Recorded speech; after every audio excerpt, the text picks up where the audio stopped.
হওয়ার পর সকাল 9টা তখন উঠলাম। আমরা এসি টায়ারে ছিলাম। সেখানে বেশ বেশ মজাতেই আমাদের সময় কাটছিল। দুটো বাচ্চা ছিল, অনবরত দুষ্টুমি করছিল। যাই হোক, দেখতে দেখতেই মজায় আনন্দে কাটছিল। হঠাৎ করে কেন ব্যাঙ্গালোরে যাচ্ছি সেটা আপনাদের জানাবো। তাই অনেক ধরে ট্রেনে বসে থাকতেও বিরক্ত লাগছে।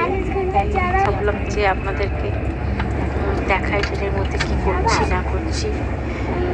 তাই সকালবেলায় ঠিক ট্রেন যেমন লেট করে ছাড়লো এমনি 1:30টায় পৌঁছালাম। সেখান থেকে ক্যাব ধরে হোটেলের উদ্দেশ্যে বেরিয়ে গেলাম।